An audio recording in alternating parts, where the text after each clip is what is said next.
unos días del proceso electoral. Quien sigue arriba en las encuestas es Andrés Manuel López Obrador y su constante promesa de campaña, la más sólida, ha sido combatir la corrupción, y si combate la corrupción habrá recursos suficientes para otras áreas del crecimiento económico de México, del crecimiento económico y social. Pero combatir la corrupción en México no es tan simple y sí será un gran reto para Andrés Manuel, sobre todo porque la corrupción ha sido un elemento fundamental de todo el sistema político mexicano.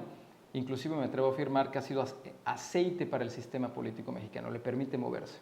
Me explico. La corrupción no es cualquier cosa.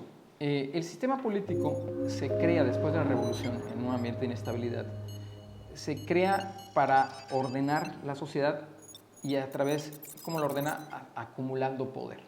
Acumulando primero poder militar, con el tiempo empieza a acumular poder político y económico al mismo tiempo. Entonces, este gran sistema que sirve para acumular poder también va a servir para distribuir ese poder entre la élite.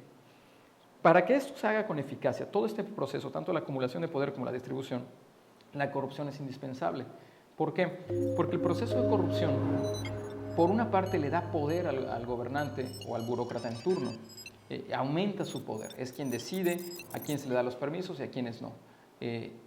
Al mismo tiempo, ese proceso le da recursos económicos, los cuales permite ampliar su poder en la práctica. Durante la mayor parte del siglo XX, un político, bueno, existe esta famosa frase, político pobre, pobre político, también significaba que tener recursos podía invertir en campañas, en aumentar su número de seguidores, por supuesto en reuniones, en moverse. Tener dinero significaba aumentar el poder y también tener una buena relación. La corrupción también es una de las funciones. Otra de las funciones importantes es que permite al no haber algo tan sólido como lealtad, sí existió durante mucho tiempo algo muy fuerte que fue la complicidad. Entre políticos era mejor ser cómplices, podían ser inclusive partidos distintos. La corrupción permitía eso. Si yo era el presidente municipal, tú habías sido mi regidor y yo te había permitido, ante una solicitud de un permiso para algún cambio importante en el municipio, el empresario o la persona en cuestión pagaba dinero y en una parte le tocaba a los regidores y los regidores votaban a favor. Pero eso también había una relación de complicidad. Tú sabías algo de mí, yo sabía algo de ti. Y eso en este sistema de lealtades mexicano, que es más bien ha sido un sistema de complicidades, la corrupción era importante, era fundamental. Para la sociedad, la corrupción también significaba que el de arriba decidía y determinaba, y además lo hacía con un impuesto extra, que es justamente ese dinero que pagas por la corrupción. Entonces, dentro de este sistema político semiautoritario, no democrático, la corrupción fue fundamental.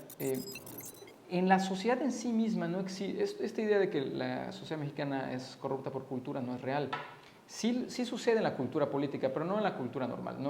Regularmente no existe miles de estudiantes pagándole a un profesor para que los pase. Sí hay algunos casos, pero no es lo más común.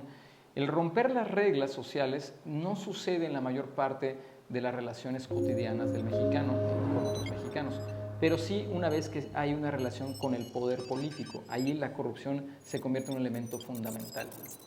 Ahora bien, a raíz del neoliberalismo, la corrupción tenía que ser regulada porque finalmente importaba que hubiera autoridad, dado que el sistema tenía que acumular poder, y eso también era otro elemento.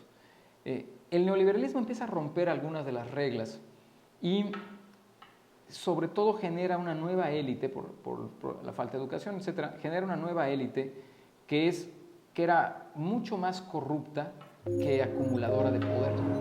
Por lo tanto, el dinero que podía servir para dárselo a su grupo clientelar se fue acumulando cada vez más. Personajes sumamente ricos, pero curiosamente con cada vez menos poder. Aún así, eso no significa que para el sistema esto no sea fundamental. Tan es así que en todos los partidos políticos ha habido casos y grandes escándalos de enorme corrupción, y justamente la corrupción es el delito menos castigado en México, porque para el sistema era fundamental.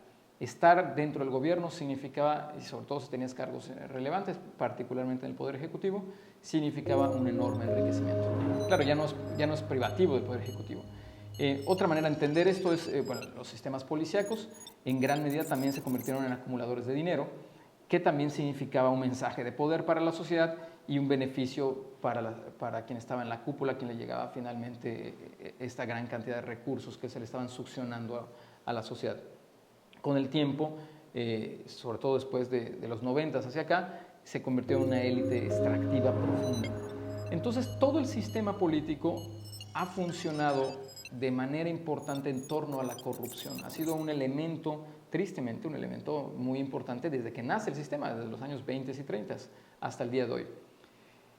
Que el siguiente presidente de la República logre desmantelar eso no es tan sencillo. No significa que solamente él deje de ser corrupto. En realidad tendría que cambiar ese aceite que mantuvo al sistema unido, que mantuvo a líderes sindicales, y a todo su grupo dirigente, por supuesto gobernadores, presidentes municipales, diputados, muchísimos elementos del poder legislativo, del poder judicial. Prácticamente estar en gobierno significaba tener acceso a ingresos mucho más altos, sobre todo si no eras de burócratas bajos, sino de mandos medios hacia arriba. Modificar eso significará cambiar la estructura misma del sistema.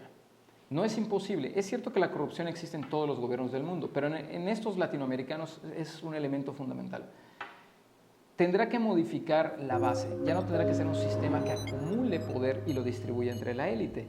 Tendría que ser un sistema que busque el desarrollo económico y el bienestar social. Eso significa un cambio de mentalidad, de conductas y de estructura muy profundo, que quizás Andrés Manuel lo tenga, pero no sé si lo tengan el resto de muchísimos funcionarios que vienen con él y que estarán funcionando, que estarán trabajando en todo el sistema político, en todo el sistema burocrático, que es enorme también.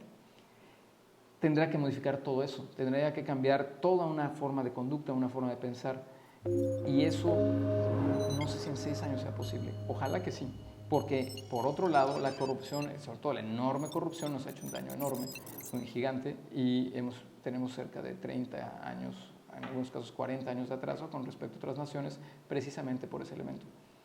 Mientras más pronto cambie, mejor le irá a México. Pero esa modificación no es tan simple. No basta solamente con la autoridad y la voluntad del Ejecutivo. Va a ser necesario un cambio de conducta y de cultura política que puede tomar mucho tiempo. Gracias.